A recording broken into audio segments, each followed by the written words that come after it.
অন্তর্বর্তী সরকারের মেয়াদ বাংলাদেশের পরিপ্রেক্ষিতে যেটা হোক, আমি মনে করি অনেক বেশি সময় দিয়ে দেওয়া হয়েছে এই সরকারকে। বাংলাদেশের পার্সপেক্টিভ আর অন্য দেশের পার্সপেক্টিভ এক না। এই সরকারটা বেশি হওয়াতে প্রথম 2 মাস 2.5 মাস ইউনূস সরকারের যে অবস্থান ছিল, আজকে যে কেউ বলতে পারবে ইউনূস সরকার অবস্থান তা না। ডেমোক্রেসি কিন্তু ইজ আ স্ক্যাম।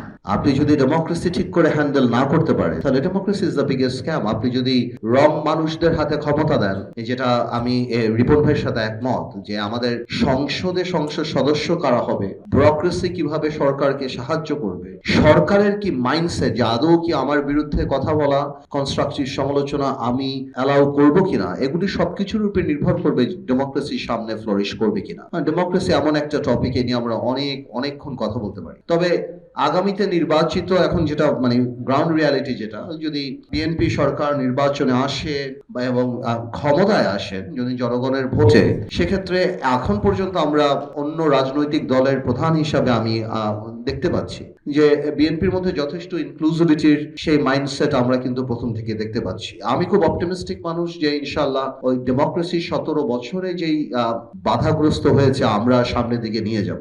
সেকেন্ড যেই টপিকটা আসছে, অন্তর্বর্তী সরকারের মেয়াদ, আমি আসলে এটা নিয়ে কথা বলার তেমন কিছু না। অন্তর্বর্তী সরকারের মেয়াদ বাংলাদেশের পরিপ্রেক্ষিতে যেটা হোক, আমি মনে করি অনেক বেশি সময় দিয়ে দেওয়া হয়েছে এই সরকারকে। বাংলাদেশের পার্সপেক্টিভ আর অন্য দেশের পার্সপেক্টিভ এক না।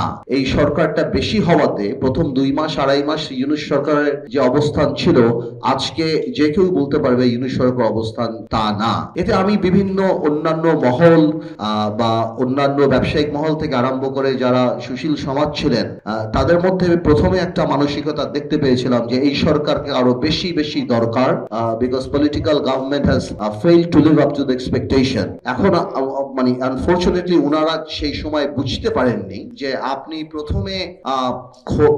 প্রথমে যেই ফেসটা এই সরকারে দেখতে পেয়েছিলেন, যেহেতু ডেমোক্রেসি নেই, যেহেতু অ্যাকাউন্টেবিলিটি নেই, যেহেতু এই সরকার জনগণের সরকার না, জনগণের আমাদের মতো সব রাজনৈতিক দলের সাপোর্ট করা সরকার, এখন কিন্তু ব্যবসায়ী থেকে আরম্ভ করে অনেকেই এই জিনিসটা রিয়েলাইজ করা আরম্ভ করেছে যে এটা যদি দেখুন, আমাদের ইকোনমিটা কিন্তু ওরকম স্টেবল কোনো সময় ছিল না। সো অন্যান্য দেশে রিসার্চ করে অন্তর্বর্তীকালীন সরকারের যে অবস্থান থাকবে, আমাদের যে এখানে থাকবে সেই কথাটা নট নেসেসারিলি রাইট। তো আজকে অন্ততপক্ষে বাংলাদেশের অন্যান্য সেক্টর, ব্যবসায়ী থেকে আরম্ভ করে সবাই এটা রিয়েলাইজ করছে, এই সরকার বেশি প্রলম্বিত হলে, বেশি দিন থাকলে, তাহলে বাংলাদেশের ইকোনমিক অবস্থা একদমই ভালো থাকবে না। সো আমি মনে করি যে এই সরকার, অন্তর্বর্তী সরকারের যে মেয়াদটা, এটা এক একটা দেশের পার্সপেক্টিভের উপর এক একটা দেশে নির্ভর করে। বাংলাদেশের পার্সপেক্টিভে আমি মনে করি আরো অনেক আগেই জনগণের সরকার করে ফেলা উচিত ছিল বা সেই পথে যাওয়া উচিত ছিল।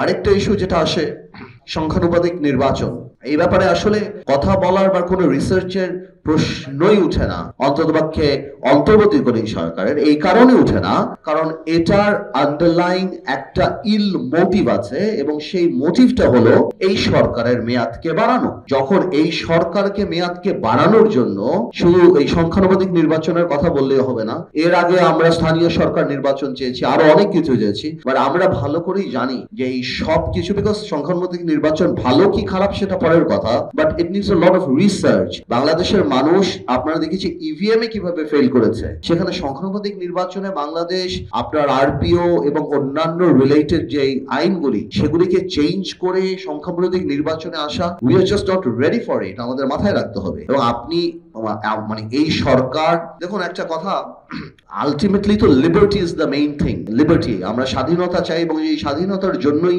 আমরা এই সরকারকে চাই বা যাই। বাট এখন বাংলাদেশের যে অবস্থা, it's like liberty of a prisoner. একটা আসামির যেমন স্বাধীনতা থাকে, আস্তে আস্তে কিন্তু সারা বাংলাদেশের প্রত্যেকটা সেক্টরে দম সেভাবে বন্ধ হয়ে যাচ্ছে। তো আমি সংখ্যানুপাতিক নির্বাচনের এই রিসার্চ কোন দেশে কি হলো, আমার কাছে বিং আ পলিটিশিয়ান এটা একদমই ম্যাটেরিয়াল, বিকজ এটা এই সরকারের চিন্তা করার জায়গাই না। আগামীতে কোনো ডেমোক্রেটিক সরকার যদি এই দেশে আসে, তারা চিন্তা করতে করতে পারে যে এই ধরনের ম্যাসিভ চেঞ্জ তারা করবে কি করবে। প্র্যাকটিক্যালিটিতে যদি কারো কিছু গ্রহণ করতে হয়, মানে আমার কথার মধ্যে রাজনৈতিক কথা চলেই আসবে because I am a politician, but এটাই বাস্তব যে বাংলাদেশে এখন আমরা একটা নির্বাচন চাই। এবং অনেকেরই ভয় লাগতে পারে, অনেকেরই চিন্তা করতে পারে যে নির্বাচনে যারা ক্ষমতা আসবে, বিশেষ করে আমি খোলাখুলি বলি, বিএনপির কথা যদি কেউ বলে যে বিএনপি কিভাবে আসবে, গত 9 মাসে বিএনপির উপরের দিকে বা বিএনপির যারা সুপ্রিমো তাদের অ্যাটিটিউড, তাদের পলিটিক্যাল স্টেপ দেখলে সবাই দেখতে পাচ্ছে যে তারা ইনক্লুসিভিটি বিশ্বাস করে। তো বাংলাদেশের মানুষের যারা বিএনপি করে না করে তাদের এই মাইন্ডসেট ক্রিয়েট করা দরকার